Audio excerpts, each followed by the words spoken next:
Formula One's biggest Belgian Grand Prix controversy wasn't Lewis Hamilton's penalty or Charles Leclerc escaping punishment. It was the logic behind both decisions. The FIA has now been forced into fresh talks with every driver because new evidence exposed something far more dangerous than a controversial verdict. The regulations may not have been applied the way they were actually written. Spa has always rewarded bravery, but this time it exposed something far more uncomfortable. On one side, Charles Leclerc squeezed Oscar Piastri towards the edge of the circuit approaching Les Combes. The McLaren suffered floor damage, and yet Ferrari escaped without so much as a warning. On the other, Lewis Hamilton made slight wheel contact with George Russell on the opening lap after suffering front-end understeer, and immediately received a 5-second penalty. Two remarkably similar cases, two completely different verdicts. That alone was enough to ignite outrage throughout the paddock. But there's a catch. What the teams aren't telling us is that the controversy isn't really about Leclerc or Hamilton at all. It's about whether FIA stewards mixed two different rulebooks together when reaching their conclusions. If the International Sporting Code says one thing while the driving standards guidelines are interpreted another way, then every championship battle from this point forward could depend on opinion instead of regulation. And if that's true, who actually decides what fair racing looks like? Before we move on, make sure to smash that like button and hit subscribe so you never miss out on any of our latest videos. Because once you see how these two investigations connect, you'll understand why the Hungarian Grand Prix could become the most politically important race weekend of the entire 2026 season. The first clue appeared long before the checkered flag. It appeared in the wording of the FIA's own documents. Most fans focused on the outcome. The real story sits inside the explanation. Look carefully at the Leclerc versus Piastri incident. Exiting Raidillon, Leclerc initially defended the inside before gradually moving back towards the racing line approaching Les Combes. At exactly the same moment, Oscar Piastri remained alongside on the left, placing his McLaren close to the white line. Seconds later, the Ferrari's left rear wheel clipped Piastri's front right, damaging the McLaren floor. That single impact changed the rest of Piastri's afternoon. McLaren team principal Andrea Stella later revealed the damaged floor cost between 5 and 10 points of aerodynamic downforce, depending on speed and ride height. That is not just cosmetic carbon fibre damage. Under modern ground effect regulations, the floor is effectively the biggest generator of performance. Loose airflow underneath the car, and tyre degradation rises almost immediately because the driver begins sliding rather than gliding through medium-speed corners. Suddenly, Piastri's pace drop made perfect sense. Notice something else. Piastri never argued that Leclerc intentionally hit him. His complaint was much simpler. "I don't know where I was supposed to go." That sentence may prove more important than anything else spoken after the race. Because under the International Sporting Code, intent is not necessarily the deciding factor. The wording is surprisingly objective. If a driver returns towards the racing line after defending, they should leave at least one car width between themselves and the edge of the circuit. Not if possible, not if the attacking driver might overtake. Simply one car width. Now compare that wording with the FIA steward's explanation. Instead of concentrating on available space, they focused heavily on whether Piastri's front axle had moved sufficiently ahead to realistically complete an overtake. That sounds reasonable, until you realise that particular principle largely comes from the Driving Standards Guidelines, a practical document created to help interpretation, not the International Sporting Code itself. And that's where the political earthquake begins.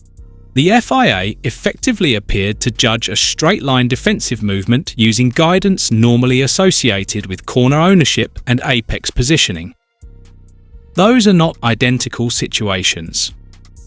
One asks whether space existed, the other asks whether an overtake was genuinely achievable. That difference may sound microscopic. Inside Formula One, it is enormous, because regulations create certainty, interpretations create debate. Watch the replay carefully, forget team colours, forget championship positions. Just watch Leclerc's Ferrari drifting back across towards the racing line while Piastri runs out of asphalt. Then notice the inevitable contact. Whether you believe it deserved a penalty or not almost becomes secondary. The bigger question becomes this: why wasn't the regulation describing racing room itself the centrepiece of the FIA explanation? Instead, officials appeared to rely on subjective judgment regarding Piastri's likelihood of completing the pass. That subtle shift changes everything, because subjective judgment moves every future incident into dangerous territory. Drivers no longer know precisely where the invisible boundary exists. They simply hope each stewarding panel interprets it the same way. History suggests that rarely happens. Now add another fascinating layer. Even Max Verstappen couldn't resist joking in the cool-down room. Watching the replay, he laughed and called Leclerc's move calculated. Everyone laughed. But underneath the humour sat an uncomfortable truth. If rival drivers themselves immediately question the consistency of an incident, imagine the confusion inside every strategy office analysing future overtakes. Engineers build simulations around predictable stewarding. Drivers build instinct around consistent enforcement. Remove consistency, and every wheel-to-wheel battle becomes another legal gamble. That uncertainty may be more damaging than any individual penalty ever could. And then came Lewis Hamilton's incident. Ironically, it exposed the exact same problem from the opposite direction. Hamilton's collision with George Russell initially looked like exactly the sort of opening lap incident Formula One has traditionally tolerated. The field was compressed.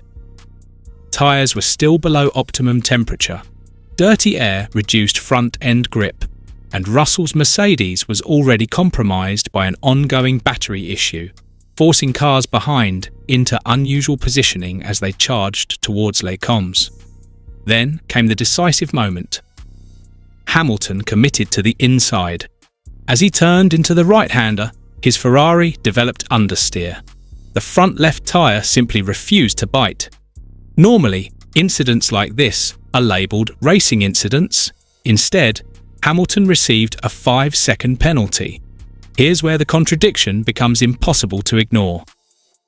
The FIA's own report acknowledged that Hamilton suffered front-end understeer and even recognised that the airflow disturbance from Max Verstappen's Red Bull reduced the effectiveness of Hamilton's front wing. In other words, the stewards accepted that external aerodynamic factors contributed to the loss of grip. Yet they still concluded that Hamilton was entirely responsible for the collision. That conclusion raises an uncomfortable question. If aerodynamic wash is accepted as a contributing factor, can one driver genuinely carry 100% of the blame? Many analysts believe the answer is no. Even a 60-40 assessment would have reflected the shared circumstances more accurately than assigning complete responsibility to Hamilton. Now, compare that logic with Leclerc's case.